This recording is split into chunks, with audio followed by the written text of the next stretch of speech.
மாநாடே பாத்தீங்கன்னா 4 இடம் ஃபிக்ஸ் பண்ணி இன்னமும் எந்த இடம் அப்படின்றது சொல்லல. நீ விஜய் பேசும்போது கூட அதை பத்தி சொல்லல. இல்ல மாநாடு எல்லாம் வந்து உங்களுக்கு அந்த இடம்லாம் தேர்வு செய்யப்பட்டு விட்டது, அது முடிஞ்சிருச்சு. என்னன்னா ஏன் அது டிலே ஆயிடுச்சு, எதுக்காக 4 இடம் பார்த்தோம் 5 இடம் பார்த்தோன்றது காரணம் என்னன்னா நமக்கு வந்து ரசிகர்கள் கூட்டம் அதிகம். அது பாதுகாப்பு சேஃப்டி மெஷர்மெண்ட்லாம் பார்க்கணுன்றதுக்காண்டி தான் வந்து மாநாட்டுக்கு நமக்கு கரெக்டான இடம் அமையணும். ஏன்னா கிட்டத்தட்ட 5 லட்சம் பேர் கூடுவாங்கன்ற ஒரு எதிர்பார்ப்பு இருக்கு. பகுஜன் சமாஜ் கட்சி கூட ஒரு சிக்கலை வந்து உண்டு பண்ணிருக்காங்க. யானை வந்து எங்களோட சின்னம் எப்படி பயன்படுத்துறது? இல்ல அவர் வந்து பகுஜன் சமாஜ் கட்சியோட தலைவர் என்ன சொல்றாருன்னா, இந்த கட்சி கொடியை வந்து தேசிய அளவுல நாங்க மட்டும்தான் பயன்படுத்தணும் ஆர்டர் இருக்கிறதா அவர் சொல்றாரு. சினிமா துறையிலே பாத்தீங்கன்னா ரொம்ப கம்மியா தான் பண்ணிருக்காங்க. ஒரு சக நடிகர் நண்பர்னு சொல்றாங்க, ஏன் வாழ்த்து கூட யாரும் தெரியும். அதாவது தளபதி விஜய் பண்றாரு ஒரு விஷயம் பண்றாரு போது ட்ரெண்ட் ஆகுது அப்படின்ற மாதிரி இன்னைக்கு ஏதோ ஒரு தெருக்குள்ள ஒரு ரசிகர் பண்றான் அப்படிங்கும்போது அதுவும் ஒரு பிரச்சனையா மாறும். இதை கவனிக்கிறதுக்கு என்ன பிளான் வச்சிருக்கீங்க? இல்ல நிச்சயமா அதுக்கான உரிய நடவடிக்கைகள் எடுக்க போறாங்க. அதுக்கான இன்ஸ்ட்ரக்ஷன்லாம் வந்து மாவட்ட நிர்வாகிகள் மூலியமா போக போகுது. இப்போ நீங்களுக்குன்னா எங்களுக்கு கட்டமைப்பு இல்ல, நம்ம இங்க சொன்னாங்க செயல்படுத்துறதுக்கு ஆள் இல்லைன்னு சொன்னா நீங்க சொல்றதெல்லாம் நம்ம பயப்படலாம். ஐயோ எவனோ எதனா மூலையில எதனா பண்ணிட்டானா பிரச்சனை ஆயிடுமேடான்னு. யானை என்ன அதிமுக திமுக தான், இதெல்லாம் சொல்லிதான் தெரிய வேண்டியது இருக்கா? இந்த யானை அசால்ட்டா தூக்கி அடிச்சுட்டு போவோம். 26ல பாருங்க. எது இந்த பக்கம் 2 யானை இருக்கு. 2 யானை யாருன்றது வந்து காலம் தான் பதில் சொல்லும். காத்திருங்கள். ஐ அம் வெயிட்டிங்.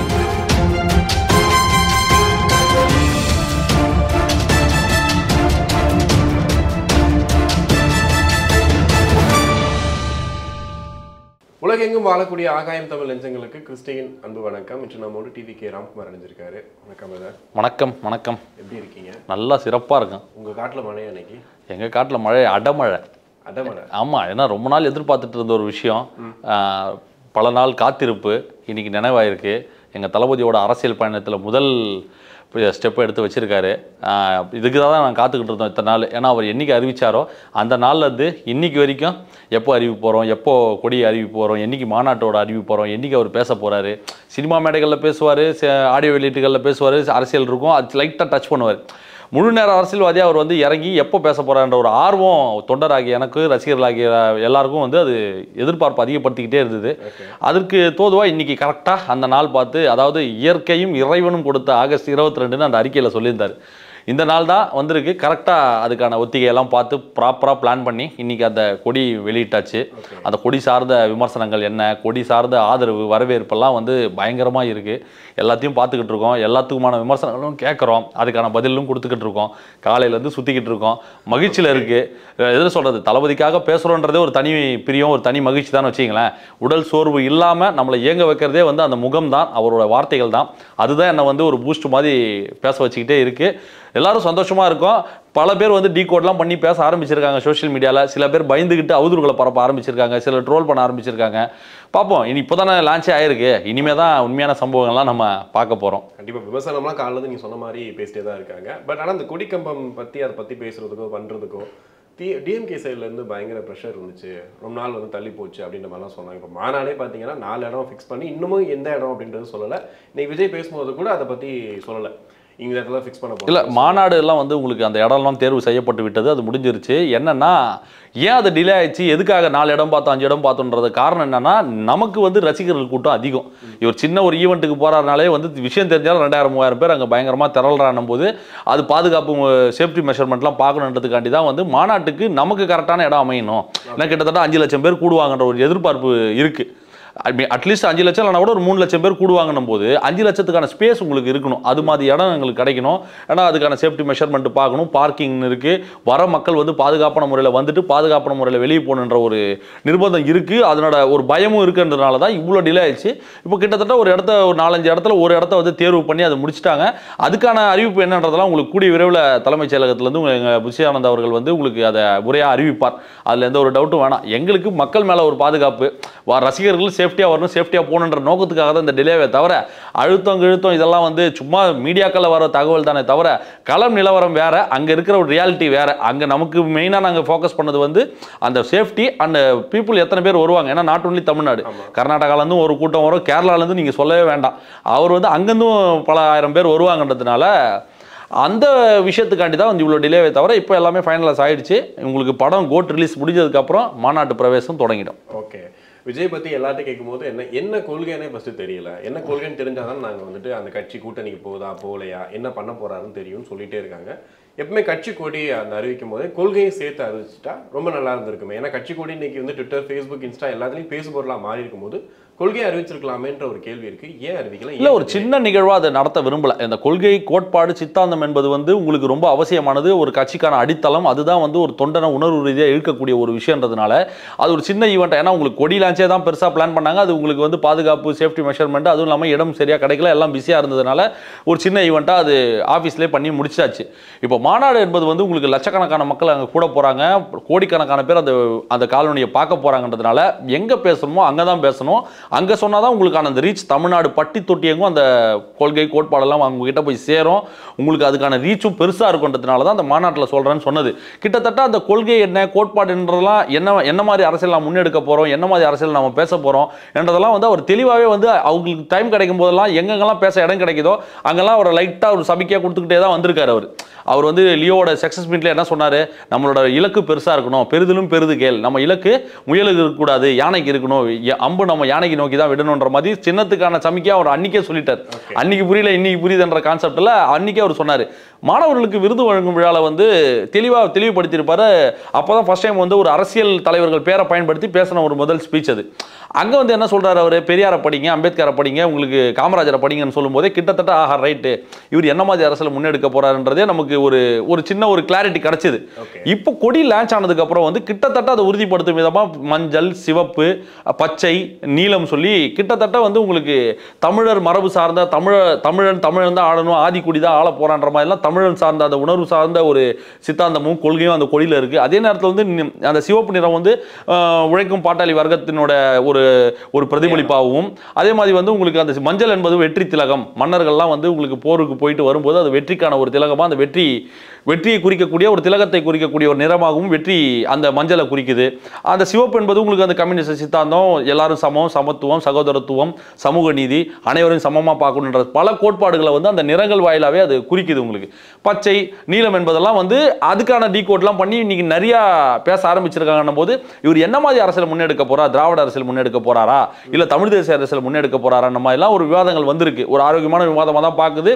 யாரும் வந்து ஒரு தமிழ்நாட்டுக்கு எதிரான ஒரு அரசியலை கையெடுக்க போறார் என்ற ஒரு விமர்சனத்தை வைக்கல. அதுலேயே உங்களுக்கு ஒரு கிளாரிட்டி கிடைச்சிருக்கணும் போது இந்த கொடிக்கான ஒரு வரலாறு இருக்கு, இந்த வரலாறு நான் உங்களுக்கு மாநாட்டில் சொல்றேன்ற மாதிரி அவர் சொல்லியிருக்காரு. அங்கே பேசும்போது இப்போ ராம்குமார் பேசும்போது அதுக்கு இருக்கிற ரீச் வந்து ஒரு 10,000 பேர் 15,000 பேர் பார்ப்பான். தளபதி அவர்கள் பேசும்போது கோடிக்கணக்கான மக்கள் பார்ப்பாங்கன்றதுனால அந்த இடத்துல கட்சியோட கொள்கை, கோட்பாடு, சித்தாந்தம், செயல் திட்டங்கள்லாம் என்னன்னு அவர் சொல்லும் பொழுது தான் அன்னைக்கு அதை பார்த்துட்டு மக்கள்கிட்ட ஒரு எழுச்சி உண்டாகும். கண்டிப்பாக வந்து 26ல் வந்து அந்த கட்சி கொள்கை கோட்பாடெல்லாம் மக்கள் கிட்ட கொண்டு போய் சொல்லி தான் நம்ம ஓட்டு கேட்க போறோம். அதை தாண்டி நம்ம வேற எதுவும் மக்கள் எதிராகவோ, மக்கள் நலனுக்கு எதிராகவோ, தமிழ்நாட்டு மக்களுக்கு எதிராகவோ நம்ம பேச போறது கிடையாது. அவங்க நலன் சார்ந்து அவங்க வறுமையை போக்கக்கூடிய ஒரு அரசியல் தான் முன்னேற்க போறன்றதுனால அவர் சொல்லட்டும். அவர் சொல்லும் போது அதுக்கான வீரியம் இன்னும் அதிகமா இருக்கும். அந்த மறுபடியும் அந்த மாநாட்டுக்காக தான் நாங்கள் திரும்ப வெயிட் பண்ணிக்கிட்டு இருக்கோம். இந்த நிகழ்வு முடிந்தது, அடுத்து படத்தோட வெளியீடு இருக்கு. அது உலகம் முழுக்க எதிர்பார்க்கக்கூடிய ஒரு விஷயம் கோட்டு. அது மிக பட்டைய கலப்ப போது அது தெரிஞ்ச விஷயம் நமக்கு. அது முடிஞ்ச பிற்பாடு அதனோட வெற்றி விழாவும் மாநாடும் சேர்ந்து நடக்கிறதுக்கு கூட வாய்ப்பு இருக்கு உங்களுக்கு. ஓகே, இப்போ பகுஜன் சமாஜ் கட்சி கூட ஒரு சிக்கலை வந்து உண்டு பண்ணிருக்காங்க. யானை வந்து எங்களோட சின்னம் எப்படி பயன்படுத்த போச்சு? இல்ல, அவர் வந்து பகுஜன் சமாஜ் கட்சியோட தலைவர் என்ன சொல்றாருன்னா, இந்த கட்சி கொடியை வந்து தேசிய அளவில் நாங்க மட்டும்தான் பயன்படுத்தணும்னு ஆர்டர் இருக்கிறதா அவர் சொல்றாரு. அதை பத்தின புரிதல் எனக்கு இன்னும் இல்லை. அது நம்ம படிக்கல, அதை பத்தின நம்ம அதை ரீசர்ச் பண்ணல, டீகோட் பண்ணல. ஏன்னா கிராஸ் செக் பண்ணிட்டு தான் நம்ம பேசணும். அதனால வந்து அவர் சொல்றாரு அதுல நடைமுறை சிக்கல்கள் என்ன, சட்ட சிக்கல்கள் என்ன இருக்கா, இல்ல அப்படிதான் வந்து அண்ணன் வேல்முருகன் அவர்களும் வந்து ஒரு விஷயத்த சொன்னார். டிவிக்கேன்னு சொன்னா தமிழக வாழ்வுரிமை கட்சின்றது வருது, நாங்க அப்படிதான் ரிஜிஸ்டர் பண்ணியிருக்கோன்ற மாதிரி சொன்னார். ஆனா அங்க போய் பார்க்கும்போது தான் தெரியுது அவர் வந்து வேற ஒரு ஆங்கில வார்த்தையும் சேர்த்து தான் பண்ணதுனால அது அப்ரூவல் கிடைச்சிது.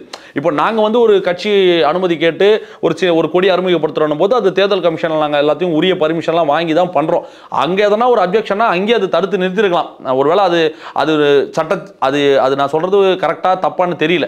ஒருவேளை கட்சியோட பெயருக்கு அப்ஜெக்ஷன் தெரிவிக்கிறதுக்கான ஒரு இது அதிகாரம் அவங்க கிட்ட இருக்கா, இல்ல கட்சி கொடி என்பது வந்து நம்ம தீர்மானிக்கிறதா, அது எலெக்ஷன் கமிஷன்ல காட்ட வேண்டிய நடைமுறைகள் இருக்கா இல்லைன்றது எனக்கு தெரியாது. அப்படி இருக்கும் பட்சத்தில் அங்கேயே அப்ஜெக்ஷன் வந்திருக்கும் இல்லைங்களா. இவர் என்ன சொல்றாருன்னா தேசிய கட்சியான பிஎஸ்பி மட்டும்தான் அந்த யானையை பயன்படுத்தணும், வேற யாருமே யானையை பயன்படுத்தக்கூடாது என்ற ஒரு விமர்சனத்தை வைக்கிறார் போது வரும் நாட்களில் தெரியும். அப்படிதான் இந்த வேல்முருகன் அவர்கள் சொன்ன ஒரு விஷயமும் வந்தது. இப்போ அது சரியாயிடுச்சு. அது வந்து லீகலா என்னவோ அது பார்க்கும்போது அதுக்கான விளக்கம் என்னன்றது நமக்கு தெரியும். வரும் வரும் நாட்களில் தான் அதுக்கான ஒரு தீர்வு நமக்கு கிடைக்கும்னு நினைக்கிறேன். பாடலை கேட்கும்போது நீங்க சொன்ன மாதிரி தமிழ் தேசியம் பேசுறது மாதிரி தான் தெரியுது. அது இல்லாம ஆதிக்குடி அப்படின்ற விஷயம் வரலாற்றுல ஒரு போர் வீரன் அப்படின்னும் போது ரொம்ப பழைய விஷயங்கள், அதாவது தமிழை தான் ஆள போறான் அப்படின்ற மாதிரி விஷயம்லாம் சொல்றாங்க. ஓகே, ஆனா வந்துட்டு ஒரு இதுல நான் பார்க்கும்போது ஒரு பக்கம் வந்து எம்ஜிஆர் இருக்காரு, ஒரு பக்கம் வந்துட்டு அண்ணா இருக்காரு. அவங்க திராவிடத்தில் முக்கியமான தலைவர்கள். ஸோ அவங்கள வரும்போது இப்போ திராவிட அரசியலும் ஒரு சேர்த்து பேச போகிறாங்க. இல்லை, நிச்சயமாக. ஏன்னா திராவிடம் என்பது வந்து வெறும் ஒரு கொள்கை மட்டும். அது வந்து என்னன்னா தமிழ், தெலுங்கு, ஹிந்தி, தமிழ், தெலுங்கு, அந்த கன்னடம் பேசக்கூடிய மக்கள்லாம் ஒருங்கிணைக்கிறது தான் ஒரு திராவிடம் என்ற ஒரு கான்செப்ட் இருக்கும்போது, அது எம்ஜிஆரும் அண்ணா அவர்களும் பயன்படுத்துகிற அந்த 3 எழுத்து பெயர், அதுக்காக அவங்கள அந்த ரெஃபரன்ஸாக பயன்படுத்துறாங்க. இப்போ உங்களுக்கு எம்ஜிஆர், அண்ணா, அந்த வழியில் வந்து தளபதி அவர்களும் விஜய் அவர்களும் வருவார். இல்லை, பிரான்சைஸ்ன்றது இல்லை, இவங்களுக்கு வந்து யாரை மக்கள் கொண்டாடி இருக்காங்கன்னு ஒன்று இருக்கு இல்லைங்களா? இப்போ எம்ஜிஆருக்கு பிறகு வந்து நடிகர்கள் பல பேர் அரசியலுக்கு வந்தாங்க. அதில் யார் ஜெயிச்சாங்க? அண்ணன் கேப்டன் விஜயகாந்த் அவர்களை தவிர்த்து வேற யார் வந்து உங்களுக்கு பெருசாக அதில் வந்து கோலோற்ற முடிஞ்சுது? இல்லை. அந்த லெகசி, அந்த 3 எழுத்து மந்திரம் திரும்ப மீண்டும் ஒழிக்கும் தான் சொல்லியிருக்காங்களே தவிர உங்களுக்கு புதுசாக வரும்னு எதுவும் சொல்லலை. சீமார் கூட 3 எழுத்து தானே. இல்லை, இருக்கட்டும், அதை மக்கள் ஏற்றுக்கிட்டாங்களா இல்லையான்ற ஒரு கேள்வி இருக்குல்ல. அவருக்கே 15 வருஷம் ஆச்சு அந்த 8.2% வாக்கு வங்கி வாங்குறதுக்கு. உங்களுக்கு அந்த 15 வருடம் தேவைப்படுதுன்னும் போது மக்கள் வந்து அவருக்கு வந்து உடனே அரியாசனத்தை கொடுத்துட்டாங்களா, முதலமைச்சரை தூக்கி கொடுத்துட்டாங்களான்ற ஒரு கேள்வியும் இருக்கு. கடுமையாக உழைக்கணும் அதுக்கு. ஆனால் தளபதி நம்ம புரட்சித் தலைவர் எம்ஜிஆருக்கு இருந்த அந்த மக்கள் வரவேற்பு, அவருக்கு மக்கள் கொடுத்த ஆதரவு, அவங்க மக்கள் நேசிச்ச அந்த அன்பு பிரியம் எல்லாமே தளபதி அவர்களுக்கும் களத்தில் இருக்கு. அவரை வந்து அடுத்து இன்னொரு எம்ஜிஆரா மக்கள் பார்க்குறாங்கன்ற ஒரு கோணத்தில் அந்த பாடலை அவங்க உருவாக்கி இருக்காங்க. அந்த 3 எழுத்து மந்திரம், அண்ணா சொன்ன விஷயங்கள், ஒன்றே குலம் ஒருவனே தேவன் என்ற கான்செப்டாக இருக்கட்டும், அவர் எம்ஜிஆர் அவரோட அந்த திரைக்கு அந்த கவர்ச்சி, அதுக்கப்புறம் மக்களுக்காக அவர் பேசின விஷயங்கள், அவர் திமுகவில் இருந்துகிட்டே வந்து அரசியல் பண்ண விஷயங்கள்லாம் வந்து வச்சு ஒரு ரெஃபரன்ஸ்க்காக அண்ணாவின் புகைப்படத்தையும் எம்ஜிஆரோட புகைப்படத்தையும் பயன்படுத்தியிருக்காங்க இந்த பாடல்களில். அது அந்த 3 எழுத்து மந்திரம் திரும்ப அது உங்களுக்கு தமிழ்நாட்டுக்கு ஒரு புதிய ஒரு பாய்ச்சலாக அது அமையன்றதுக்காக ஒரு ரெஃபரன்ஸ்க்காக அது எடுத்தது. அதே நேரத்தில் வந்து அண்ணா அவர்கள் பேசிய பல கொள்கைகள் வந்து தளபதி அவர்கள் வந்து அவரோட கட்சி கொள்கையாக வரதுக்கான வாய்ப்புகளும் இருக்கும். ஏன்னா வந்து ஒன்றே குலம் ஒருவனே தேவன், பிரிவினை யாரும் பிரிஞ்சு இருக்காதீங்க, அனைவருக்கும் ஒரே சமமான ஒரு உடம்புல ரத்தம் தான் ஓடுது, உனக்கு ஒரு இதுவும் எனக்கு ஒரு இதுவும் கிடையாதுன்ற மாதிரிலாம் தளபதியோட படங்கள்லேயே வந்து பல வசனங்களாகவும் பாடல்களாகவும் வச்சிருக்காரு. தீப்பந்தம் எடுத்து தீண்டாமை கொடுத்து இதுதான் என் கருத்துன்ற மாதிரி பல படங்களில் தேவைப்படும் இடங்கள்லாம் வந்து புரட்சிகரமான வரிகள் எல்லாமே வந்து அவரோட பாடல்கள்லேயே வந்திருக்கு. பெரியாரை படிங்க, அம்பேத்கரை படிங்கலாம் சொல்கிறாருன்னா அவர் என்ன மாதிரி அரசியல் முன்னெடுக்க போகிறாருன்ற ஒரு விஷயம் இன்னைக்கு ஒரு பேசு பொருளாக மாறி இருக்கு. அதுக்கு ஒரு கிளியர் கட்டான ஒரு டெஃபினேஷன் வேணும். இதுதான் எங்கள் செயல் திட்டம், இதுதான் எங்கள் கொள்கைன்றதை கிளியர் கட்டாக தளபதி அவர்கள் சொல்லிட்டாங்கன்னா இந்த கேள்விகள்லாம் வராது. அதை வந்து உங்களுக்கு அடுத்த மாதம் அதுவும் கிளியர் ஆகிடும். அடுத்த மாதம் உங்களுக்கு மாநாடு நடக்க இருக்கு. அப்போ நீங்கள் கேட்கக்கூடிய கேள்விகள் அனைத்திற்கும் பதில் தளபதியே கொடுப்பார். ஓகே, இப்போ கண்டென்ட் சொல்லிட்டு அதை தான் பேசிட்டு இருக்கேன். ஏன்னா விஜய் சார் பேசும்போது அவர் சொல்லக்கூடிய எல்லா விஷயமே இன்னைக்கு பரபரப்பாகும். நீட் தேர்வை பற்றி ஒரு வார்த்தை சொன்னது இன்னைக்கு பெரிய பரபரப்பாச்சு. ஆனால் இருந்தாலும் ரொம்ப கம்மியாக பேசுகிறாரு அப்படிங்கிறத. ஏன்னா அரசியல்வாதி அப்படிங்கும்போது நீங்கள் சொன்ன அண்ணா இருக்கட்டும், எம்ஜிஆர் இருக்கட்டும், அவங்க பேச்சுக்களால் தான் வந்து அவங்க ஈர்த்தாங்க. அப்படின்னும் போது இன்னைக்கு கொடியேற்றத்தில் கூட பெருசாக எதிர்பார்த்தோம், நிறையா பேசுவார், நிறைய விஷயங்களை பேச போகிறார் அப்படின்னும் போது ரொம்ப சிம்பிளாக வந்து ஏற்றிருக்கோம். அவங்க தொண்டர்களுக்கு அவர் பேசிட்டு போயிட்டார். ஆனால் அரசியல் கட்சி தலைவர் அப்படின்னும் போது என்ன நடந்துட்டு இருக்கு, நாட்டில் பிரச்சனை என்ன போயிட்டு இருக்கு, அதை பத்தி பாயிண்ட் பண்ணி ஏதாவது பேசியிருக்கலாம். இல்லை, அதுதான் நான் முன்கூட்டியே உங்ககிட்ட சொன்னேனே, பேச வேண்டிய இடம் வேறன்றதை நான் உங்ககிட்ட தெளிவாக சொல்லிட்டேன். இது வந்து ஒரு க்ளோஸ் சர்க்கிள், ஒரு கொடியேற்றும் ஒரு நிகழ்வு. அந்த இடத்துல போயிட்டு என்ன பேசணுமோ அதான் பேசணும். நீங்கள் நல்லா கவனிங்க, அந்த மாணவர்களுக்கு விருது வழங்கும் விழாவில் மாணவர்கள் இருந்தாங்க. அங்கே போயிட்டு அரசியல் பேசியிருந்தாருன்னா மாணவர்களை இவர் மேனிப்புலேட் பண்ணுறாரு, இது அரசியல் பேச வேண்டிய இடமான்னு நீங்கள் ஒரு கேள்வி வச்சிருப்பீங்க. இவர் கூட்டு வச்சு இவர் பரிசு தரன்னு சொல்லி இவரோட அரசியலை வந்து அவங்க மண்டையில் திணிக்க பார்க்குறாரு, நீங்கள் ஒரு விமர்சனம் வச்சிருக்க மாட்டீங்களா? அந்த விஷயத்தில் அவர் தெளிவாக இருக்கார். என்ன பேசணுன்றதுல தளபதி ரொம்ப தெளிவாக இருக்கார். மாணவர்கள்கிட்ட என்ன பேசணும், போதை பழக்கம் பயங்கரமாக இருக்கு, நீங்கள் உஷாரா இருங்க, உங்களை சுற்றி இருக்கவங்களே நீங்கள் பார்த்துக்குங்க, உங்கள் நண்பர் தப்பு பண்ணால் நீங்கள் தட்டி கேட்டு அவர் திருத்துற வழியை பாருங்கன்ற மாதிரி ஒரு அட்வைஸாக ஒரு அண்ணனா பண்ணார் அந்த இடத்துல அந்த மாணவர்களுக்கு. அங்கே அதுதான் பேச முடியும்.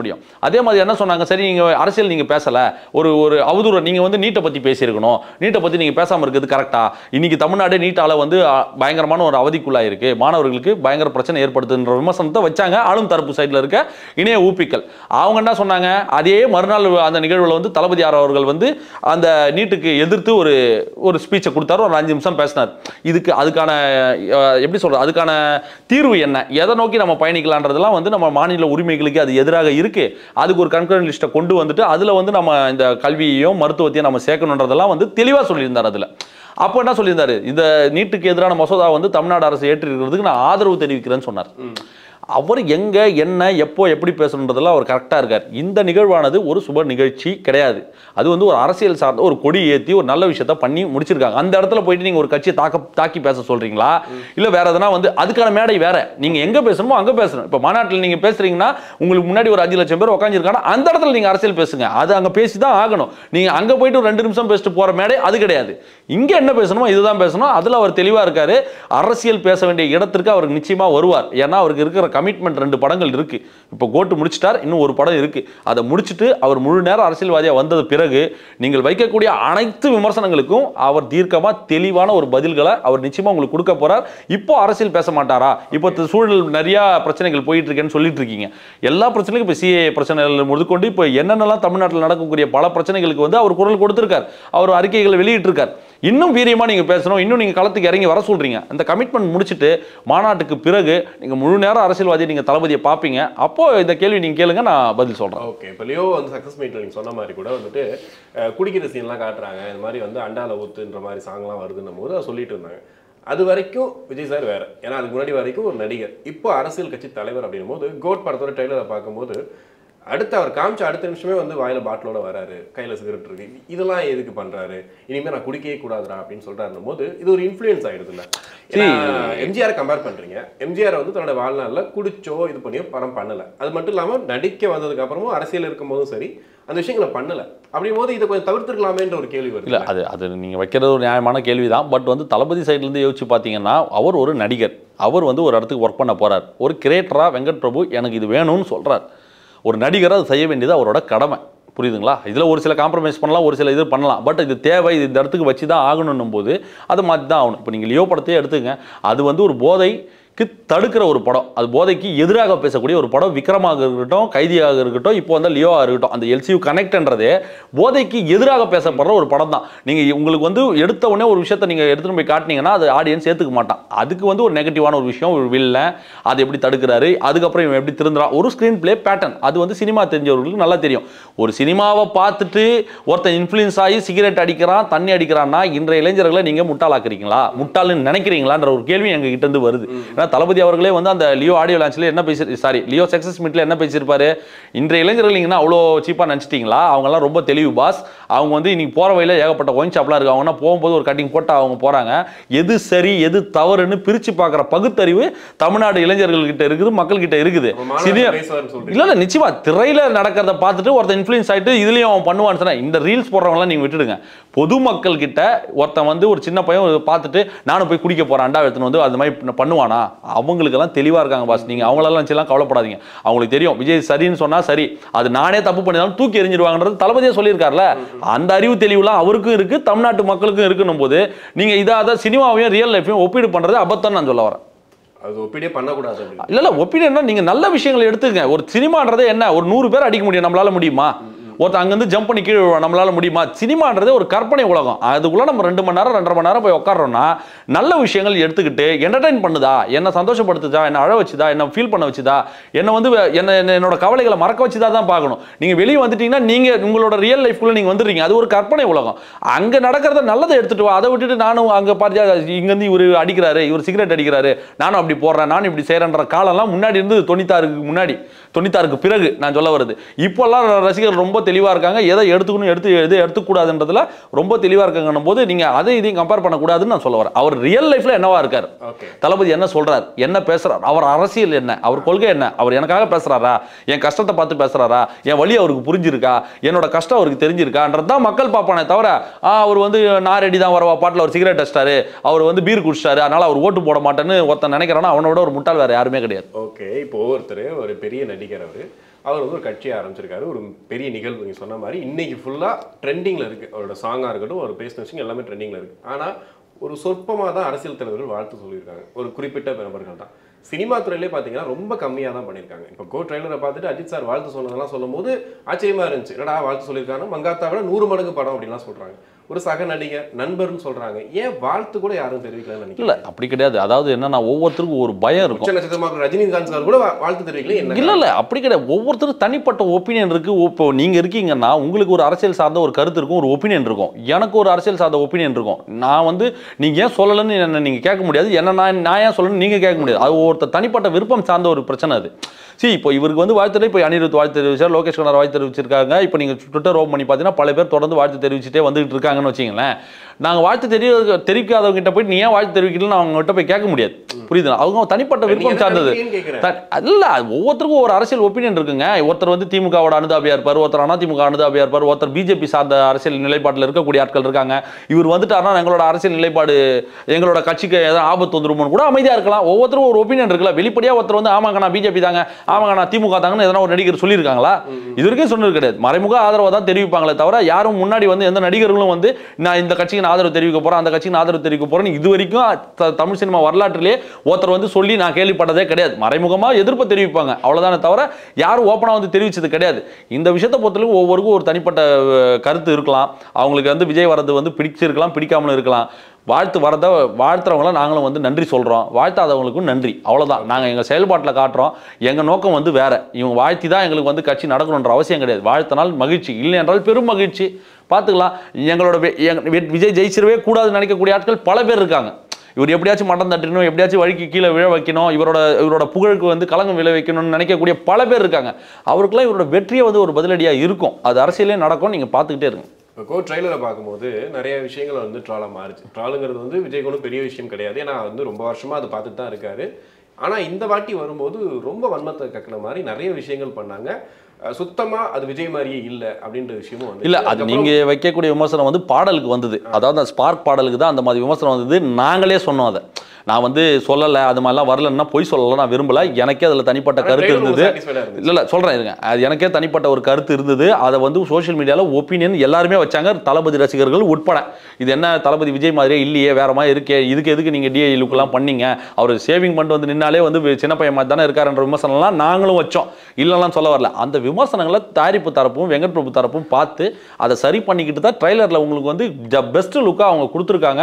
அந்த ட்ரெய்லரை பார்த்த உடனே எங்களுக்கு அடடா இதை விட இது நல்லா இருக்கு என்ற ஒரு ஃபீல் தளபதி ரசிகர்களாக எங்களுக்கே கொடுத்தது. அதுவும் இல்லாமல் அந்த நாளை திருப்பி விஜயெல்லாம் அதில் கொண்டு வந்திருந்தாங்க. அது இன்னும் டாப் நாட்ச்ல இருந்தது. அதெல்லாமே பார்க்கறதுக்கு ரொம்ப சிறப்பாக பண்ணியிருந்தாங்க. இப்போ அந்த லுக்கு சார்ந்த இந்த ட்ரெய்லருக்கு பிறகு வந்து உங்களுக்கு ட்ரெய்லர் நல்லா இல்லைன்னா உங்களுக்கு இந்த அளவுக்கு லைக்ஸ் வந்திருக்காது, இந்த அளவுக்கு வியூஸ் வந்திருக்காது. நான் என்னோட காணொலியில் கூட நான் சொல்லியிருந்தேன், விஜய் அரசியலுக்கு வந்துட்டாரு, இனிமேல் அவருக்கு யாரோட ஆதரவும் இருக்காது, ட்ரெய்லர்லாம் இந்த அளவுக்கு வியூஸ் போகுது, லைக் போதெல்லாம் சொன்னாங்க. அவங்க முகத்தில் கரிய பூசுற அளவுக்கு கிட்டத்தட்ட 24 மணி நேரத்தில் 35 மில்லியன் 40 மில்லியன் கிட்ட வியூஸ் அடிச்சு நொறுக்கிட்டு போயிட்டு இருக்கு. கிட்டத்தட்ட வந்து 16-17 லட்சம் லைக்ஸை தாண்டி கடந்து போய்கிட்டு இருக்கணும் போது மக்கள் அமோகமாக வரவேற்கிறாங்க. புரியுதுங்களா? இதில் விமர்சனங்கள்லாம் அவங்க பார்த்துக்கிட்டாங்க. கிட்டத்தட்ட அது வெங்கட் பிரபு சரி பண்ணியிருக்கேன், அதை நான் மாற்றிருக்கேன்றதையும் அவர் வந்து பத்திரிகையாளர் சந்திப்பில் உறுதிப்படுத்தியிருக்காருன்னும் போது ஃபேன்ஸ் எங்களுக்கு பிடிச்சிருக்கு. பொதுமக்களுக்கு அது என்கிட்ட வந்து நான் விசாரிக்கிறேன், என்ன ட்ரைலர் பார்த்தீங்களா எப்படின்னா இருக்குன்னும் போது சூப்பராக இருக்குடா, மாசா இருக்குடா ட்ரைலரு, உங்கள் படம் பயங்கரமாக இருக்குடான்ற மாதிரி பொதுமக்கள் கிட்ட இருந்த விமர்சனத்தை நாங்கள் கேட்குறோம். உண்மைன்னா உண்மை, நல்லா இருக்குன்னா நல்லா இருக்கு, நல்லா இல்லைன்னா நல்லா இல்லைன்றதை ஓப்பனாக சொல்லக்கூடிய ஒரே ஃபேன் பேஸ் தளபதி ரசிகர்கள் தான். முட்டு கொடுக்க வேண்டிய அவசியம் எங்களுக்கு கிடையாது. அதனால் வந்து சொல்லியிருக்கோம், அது கரெக்டாக வந்திருக்கு. இப்போ ட்ரைலர் நல்லா இருக்கிறதுனால தான் இவ்வளோ எதிர்பார்ப்பு, இவ்வளோ கொண்டாட்டம். இன்னைக்கு அந்த படத்துக்கு ஹைப் இல்லைன்னு ஒரு கூட்டம் கதறிட்டு இருந்தது. இன்னைக்கு அந்த ஆஃப்டர் ட்ரைலர் ரிலீஸ்க்கு பிறகு அந்த படத்துக்கான எதிர்பார்ப்பு அதிகமாக இருக்கு. நீங்க பாருங்க புக்கிங்ஸ்ல எந்த லெவலுக்கு ஆக போகுதுன்னு பாருங்க. கிட்டத்தட்ட லியோ படத்தோட வசூல கோட் அடிக்கும். ஓகே, தளபதி 69 என்ன எக்ஸ்பெக்டேஷன் இருக்கு? ஏன்னா வந்து படம் ஃபுல்லா வந்து அரசியல் அப்படின்னு சொன்னாங்க. அரசியல் முழு நேர அரசியல் படமா வந்து விஜய் படம் எதுவுமே வரல. ஏன்னா சர்க்கார் வரும்போது கூட கிட்டத்தட்ட அரசியல் படமா போச்சு. அதுல வந்து டயலாக் கூட இப்போ நீங்க ஸ்டேட்டஸா வைக்கிற மாதிரி தான் இருக்கு. ஏன்னா பிராண்ட் அழிக்க போறேன்னு சொன்னாரு. கிட்டத்தட்ட நீங்க விஜய் வந்து அரசியல் பிராண்டாகி மாறிட்டாரு. அப்படின்னும் போது தளபதி 69 என்னவா இருக்குன்னு நினைக்கிறீங்க? இல்லை, அவர் வந்து வெச்வினோத் அவர்கள் ஒரு தனியார் நிகழ்ச்சியில் வந்து விழா நிகழ்ச்சியில் சொல்லியிருக்காரு, இது வந்து ஒரு கமர்ஷியல் படம், இது வந்து அரசியல் படம்லாம் கிடையாது, ஒரு கமர்ஷியல் படமாக தான் நம்ம எடுக்கிறோன்ற மாதிரி அவரே வந்து தெளிவாக சொல்லிட்டாருன்னும் போது அதில் அரசியல் இருக்குமான்னு கேட்டால் நமக்கு தெரியாது. ஏன்னா ஒரு இயக்குனராக அவர் சொல்லிட்டார், ஆமாம் நான் தான் அந்த படத்தை டைரக்ட் பண்ணுறேன், அதில் வந்து அரசியல்லாம் எதுவும் கிடையாது, ஒரு கமர்ஷியல் படமாக எடுக்கிறோன்ற மாதிரிலாம் அவர் தெளிவுபடுத்திட்டார். அவருக்கு வந்து இதில் அரசியல் பேசி தான் வந்து மக்கள்கிட்ட போய் கொண்டு போய் சேர்க்கணும் அப்படி இப்படின்ற அவசியம் அவருக்கு கிடையாது. ஏன்னா அவருக்கு இருக்கிற மக்கள் மக்கள் ஆதரவு வேற, அவர் பேசினாலே வந்து அது எந்த அளவுக்கு ரீச் ஆகுது, எத்தனை பேர் அதை ஃபாலோ பண்ணுறாங்க, அது எத்தனை மில்லியன் வியூஸ் போகுதுன்ற போதெல்லாம் இன்றைக்கி சோஷியல் மீடியா வந்ததுக்கு பிறகு உங்கள் ஃபோன்லேயே உள்ளங்கையிலே இன்றைக்கி உலகம் இருக்குன்ற மாதிரி இன்றைக்கி கிராமப்புறங்களில் ஒரு பட்டி தொட்டி எங்கும் எந்த மூளை முடுக்கலைன்னா கூட நீங்கள் ஒரு தகவலை சொன்னால் அந்த இடத்துல போயிடுது. வாட்ஸ்அப் மூலியமாகவும் டெலிகிராம் மூலியமாகவும் இன்ஸ்டாகிராம் மூலியமாக இன்றைக்கி பல கோடி பேர் அதை பார்த்துறான் ஒரு நிமிஷத்துலேயே. போது அவருக்கான ரீச் வேற. இது சினிமாவில் ஒரு விஷயத்தை நீங்கள் சொல்லி கொண்டு போய் அவங்ககிட்ட சேர்க்கணுன்ற அவசியம் அவர் கிடையாது. நினச்சிருந்தா அவர் வந்து கோட்டு படத்துக்கு முன்னாடி அட்லியை கூட்டு ஒரு படம் பண்ணிட்டு போயிருக்கலாம். இன்னொரு கமர்ஷியலான ஒரு விஷயம், இந்த அரசை போட்டு தாக்குற மாதிரி, ஒன்றிய அரசையும் மாநில அரசெல்லாம் போட்டு அடி கிழிக்கிற மாதிரி வசனங்களை எழுதி பண்ண சொன்னா எங்க அண்ணா அட்லி பண்ணாமலே இருக்க போறாரு. அதெல்லாம் சொல்லி இருந்தா பண்ணிருக்கலாம். அவர் அந்த இடத்துல வந்து சுயநலமா யோசிக்கல. இதை நம்ம பயன்படுத்திக்க வேண்டாம், அரசியல் வேற சினிமா வேறன்னு அவர் தனித்தனியாக பிரிச்சு பார்க்கறதுனால தான் நான் இதெல்லாம் முடிச்சுட்டு நான் முழு நேர அரசியலுக்கு வர போறேன், இதை நான் விட்டுறேன், நடிக்கிறத நான் நிறுத்திடுவேன்ற மாதிரி ஒரு விமர்சனமும் அவரோட கருத்தும் ஒரு அறிக்கையில் சொன்னாருன்னும் போது அவர் அதை வந்து சுயநலமாக பயன்படுத்திக்க விரும்பல. எங்கள் ஆடியன்ஸ்க்கு நான் புதுசாக ஒரு விஷயத்தை கொடுக்கணும், அவங்களுக்கு ஒரு புதுவித அனுபவமாக இருக்கணும் இந்த படம்ன்றதுனால தான் இந்த முயற்சியே, இந்த கோட் படமே. நீங்கள் காவலன் படத்து சுறா படத்துக்கு பிறகே பாருங்கள், அதுக்கப்புறம் அவரோட 10 வருஷம் ஆகிப்போச்சு. 10 வருஷத்தில் ஒரே மாதிரி கதையால் நடிக்கிறாரு, ஒரே மாதிரி கேரக்டராக இருக்குன்னு நீங்கள் ஒரு படம் சொல்லிவிடுங்க, நான் பேசுகிறதே நிறுத்திடுறேன். அவர் லாஸ்ட் டிக்கெட்டாகவே வந்து வேறு கதைகளும் வேறு கேரக்டரேஷனும் எடுத்து புதுமையான ஒரு விஷயங்களை தான் அவர் வந்து மெயின்டைன் பண்ணி கொண்டு போயிட்டு இருக்கார். அதனோட தொடர்ச்சியாக தான் இந்த கோட் படமும் கிட்டத்தட்ட வந்து வேற ஒரு முயற்சி, ஒரு குளோன்னு சொல்கிறாங்க, ஒரு டைம் ட்ராவல்னு சொல்கிறாங்க, வித்தியாசமான ஒரு கதைக்கலன்னு சொல்கிறாங்கன்னும் போது வேற ஒரு ஜோனுக்கு நம்ம போகலாம், நம்ம வேற ஒரு அனுபவத்தை நம்ம ரசிகர்களுக்கும் கொடுக்கலாம், பொதுமக்களுக்கு கொடுக்கலாம்னு நினச்சதுனால தான் இந்த கோட். மற்றபடி அந்த அடுத்த கடைசி படமான ஒரு படத்தில் நீங்கள் நினச்சதான் என்ன வேணாலும் பண்ணலாம். பட் எச் வினோத்தை கூப்பிட்டு ஒரு சின்ன ஒரு கமர்ஷியல் கதை, அதில் என்னென்ன அரசியல் பேச முடியுமோ லைட்டாக சின்னதாக ஒரு எப்படி சொல்கிறது, பெப்பர் மசாலா தூவி விட்டா அது ஒரு கமர்ஷியல் படமாக வந்து உங்களுக்கு ஒரு வெற்றி அடைய போகுது. அதில் வந்து பேசி தான் ஒரு ரீச் ஆகணும்னு அவசியம் இல்லை. மாநாட்டில் பேச போகிறாருல, எப்படி அந்த படத்துக்கு முன்னாடியே மாநாடு வந்துட போகுது உங்களுக்கு செப்டம்பர்லேயே. அந்த மாநாடை பாருங்கள், மாநாடு நீங்கள் எதிர்பார்க்காதெல்லாம் வந்து பெரிய விஷயங்கள்லாம் அதில் நடக்கும், பேச போகிறாரு. இல்லை சொல்கிறேன், நீங்கள் வைக்கிறீங்களா விமர்சனம்லாம், அதை மீறி அவர் பல விஷயங்கள் அதில் பேசுவாருன்னு நான் சொல்ல வரேன். அதில் பல விஷயங்கள் பிளான் பண்ணியிருக்காங்க. மக்களோட எழுச்சி முன்னாடி பேசும்போது ஒரு தலைவனா அத்தனை லட்சம் பேர் முன்னாடி பேசும்போது அது கொடுக்கக்கூடிய ஒரு வீரம், ஒரு இதுவே தனி இல்லைங்களா, அது எனர்ஜி இருக்கும் இல்லைங்களா. அது மாதிரி வந்து நான் நேசிக்கிற மக்கள் முன்னாடி நான் பேசுறேன்னும் போது ஒரு நடிகர் விஜயை தாண்டி அரசியல்வாதிய விஜயா அந்த இடத்துல அவர் வரப்போறாருன்னும் போது அந்த விஜயை பார்க்கறது நாங்கள் காத்துக்கிட்டு இருக்கோம். உங்களுக்கான கேள்விக்கான பதில் எல்லாமே அங்கே கிடைக்கும். ஓகே, இப்போ கொடிக்கம்பம் நடும்போது கூட ஒரு அழகா ஒரு விஷயம் சொல்லியிருந்தாரு. என்ன சொன்னார் அப்படின்னா, ஒவ்வொருத்தங்க உங்க வீட்டில் பண்ணுங்க, பெர்மிஷன் வாங்கிட்டு அதை பண்ணுங்க அப்படின்ட்டு சொன்னார். ஆனால் அது கொஞ்ச நாள் முன்னாடி பார்த்தீங்கன்னா அந்த ஊரில் ஒரு கட் அவுட் வைக்கிற பிரச்சனை வந்துச்சு. ஏன்னா ஒரு டிஎம்கே சம்திங் ஏதோ ஒரு 2 கட்சியில் பிரச்சனை வந்து ஒரு கொலையே நடந்திருக்கா சொன்னாங்க. அதுக்கப்புறம் இன்னைக்கு ஒரு பள்ளிக்கூடத்தில் அந்த கொடியை இது பண்ணி அறிவிச்சு ஒரு அரசு பள்ளிக்கூடத்தில் பண்ணியிருக்காங்கன்ற மாதிரி ஒரு செய்தியும் பார்த்தோம்.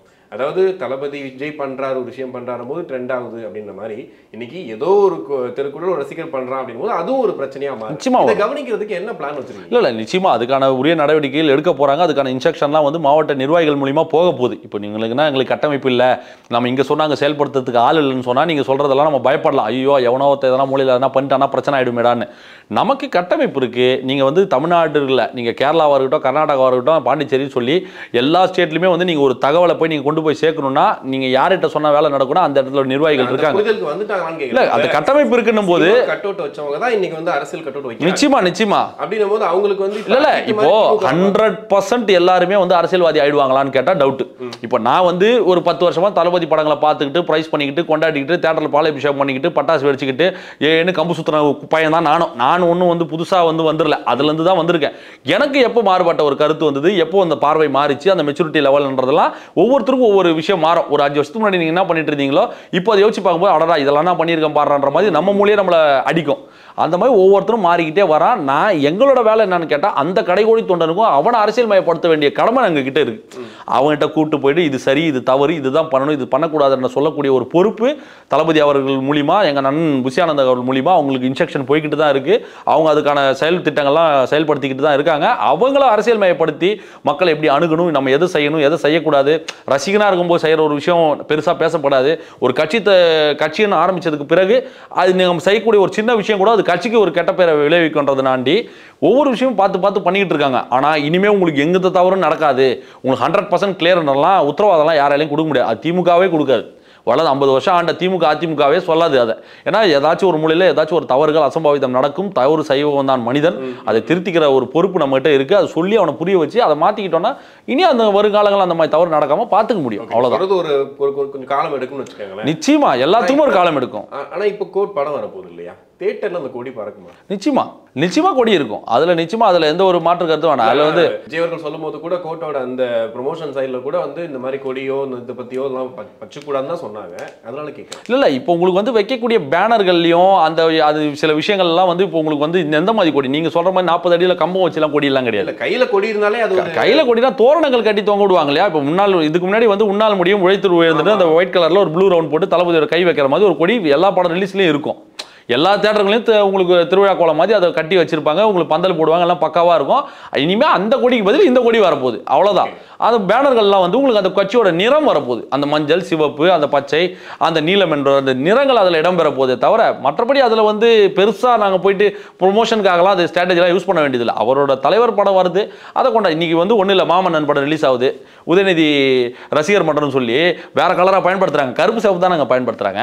அது வந்து ஒரு தொண்டன் மனநிலையிலிருந்து ஒரு ரசிகர் மனநிலையிலிருந்து பார்க்கும்போது நம்ம தலைவர் கட்சி ஆரம்பிச்சாரு. அந்த நிச்சயம் அதுல என்ன பிரச்சனை?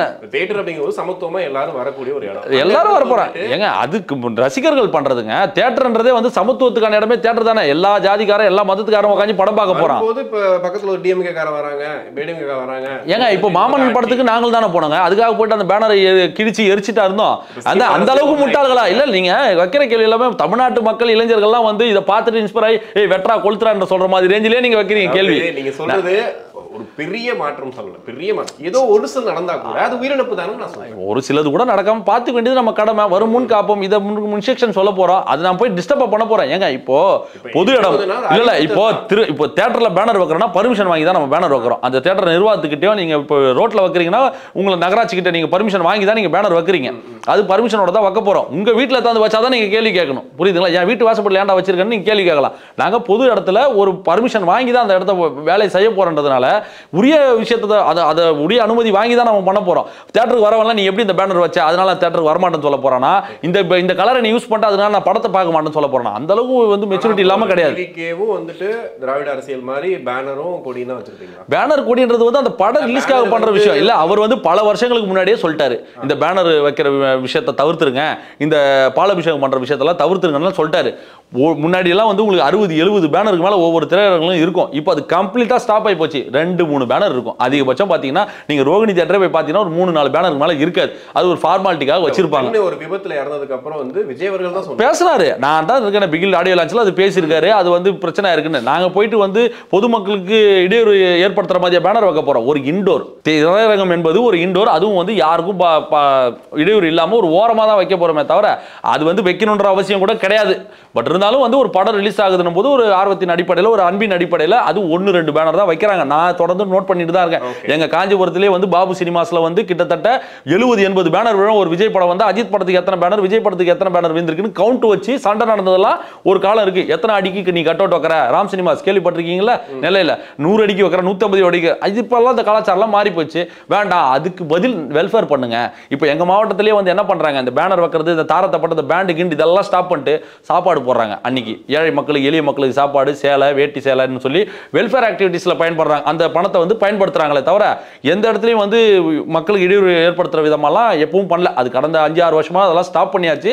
1-2 பேனர் இருக்கும். அதுல நீங்க அந்த 1-2 பேனர்னால மக்களுக்கு பெரிய இடையூறுலாம் வந்துருன்றதெல்லாம் என்ன கேட்டீங்கன்னா அது லாஜிக் இல்லாத ஒரு கேள்வியா தான் இருக்கு. இறுதியா வந்து ரஜினி ரசிகர்கள் உங்களை பத்தி கண்டிப்பா பேசி ஆகணும். ஏன்னா வந்து தொடர்ந்து உங்களுக்கு அவங்களுக்கு ஒரு மோதல் இருந்துகிட்டே இருக்கு. மோதல்லாம் கிடையாது. இல்ல மோதல்னா ஒரு விஷயமே ஒரு இது போயிட்டே இருந்துச்சு. அந்த காக்கா கல்லுல இருந்து போயிட்டு இருந்துச்சு. இப்போ வந்து கட்சி அப்படின்னு வந்த பிறகு நீங்க சொன்ன மாதிரி வந்துட்டு இலக்கு வேற, நாங்க வேற ஒரு இடத்துக்கு போயிட்டோம்னு சொல்லிட்டு விஜய் அவர்கள் சொல்லிட்டாரு. பட் இருந்தாலும் இன்னைக்கு இணையத்துல பார்க்கும்போது நிறைய ட்ரால்ஸ் அண்ட் மீம்ஸ் வந்து வரும்போது அது இவங்க சைடுல தான் வருதுன்னு இவங்க பேசுறது, இவங்க சைடுல தான் வருதுன்னு இவங்க பேசுறது, இந்த சண்டைகள் தொடருமான்னு கேட்குறேன். நாங்க இப்போ சினிமா விட்டு அரசியலுக்கு போயாச்சு, அவங்க இன்னமும் அங்கே தான் இருக்காங்கன்னும் போது நம்ம 2 அடி முன்னாடி இருக்கும். அதுதான் எங்களுக்கான ஒரு மாற்றமாக நாங்கள் பார்க்கணும். நீங்கள் இன்னமும் போயிட்டு வந்து பின்னாடி போயிட்டு அவங்ககிட்ட சண்டை போட்டுக்கிட்டு, ஏன்னா அவனோட இன்டென்ஷன் அவனோட நோக்கமே வந்து விஜய் டீக்ரேட் பண்ணுன்றது மட்டும்தான். அதுக்காக வந்து ரஜினி ரசிகர் எல்லாருமே அப்படி பண்ணுறாங்க. இப்போ உங்களுக்கும் சின்ன வயசில் நீங்கள் ரஜினி ரசிகராக தான் இருந்திருப்பீங்க. நானும் ரஜினியை கொண்டாடி இருப்பேன். முத்து படத்துலேருந்து படையப்ப படம்லாம் பார்த்துட்டு சில்லறை செதற விட்ட கூட்டம் தான் நம்மலாம். அதுக்காக வந்து ரஜினி அப்படி இப்படின்னு சொல்லி அவரை மட்டம் தட்டி பேசியோ அவரை வந்து விமர்சனம் பண்ண வேண்டிய அவசியம் நமக்கு கிடையாது. ஒரு சில தற்கொலைங்க அந்த மாதிரி பண்ணுறாங்கன்றதுக்காண்டி நம்மளும் போயிட்டு அந்த மாதிரி விஷயங்களை பண்ணுவோம், நம்மளும் அந்த மாதிரி ரஜினிகாந்த் அவர்களை திட்டணுன்ற அவசியம் நமக்கு கிடையாது. நம்ம தலைவர் என்ன போதிக்கிறார், ரசிகர்கள் என்ன மாதிரி வழி நடத்துறார், எங்க தளபதி என்ன சொல்றாரு, இக்னோர் நெகட்டிவிட்டின்றார். உங்களுக்கு மண்டையில நீங்க என்ன ஏத்திக்கணும், பாசிட்டிவிட்டி மட்டுமே வச்சுட்டு நம்மளோட அடுத்த கட்ட வேலை என்னவோ அதை பார்த்துட்டு போங்க. போங்க. அதை விட்டுட்டு இவன் அப்படி பேசுறான் இப்படி பேசுறான்னு இவங்களோட விஷயங்கள்லாம் நீங்க எடுத்துட்டு மண்டையில ஏத்திட்டீங்கன்னா நம்மளோட நிம்மதி கெட்டு போவோம். அவனுக்கு வேலை விமர்சனம் பண்றது, அபியூஸ் பண்றது, ட்ரோல் பண்றது மட்டும்தான். அவன் கடைசி வரலாம் அங்கே தான் இருப்பானே தவிர அதை தாண்டி அவன் லைஃப்லயே முன்னேற போறது கிடையாது. அவன் சோஷியல் மீடியாலேயே வந்து அவனுக்கு மரியாதை இருக்க போறது 4 பேருக்கு முன்னாடி அவனை மரியாதை நிக்க வச்சு பேச முடியுமா? அவன் ட்ரோல் பண்றவன் அவனை வந்து தள்ளி வச்சு தான் பார்ப்பாங்க இந்த சமூகம். நல்லது பேசுற, நல்ல கருத்துக்களை நீ பேசுற, அறிவு சார்ந்து பேசுற அப்படின்னா தான் உங்களுக்கு இந்த சொசைட்டிலே ஒரு நல்ல மரியாதை இருக்கும். நீ போயிட்டு நான் ஒரு பெரிய ட்ரோலர் தெரியுமா, அது ட்ரோல் பண்றதுனா அவ்வளவு பெரிய ஒரு கௌரவமான விஷயம். அது அப்படி கிடையாது.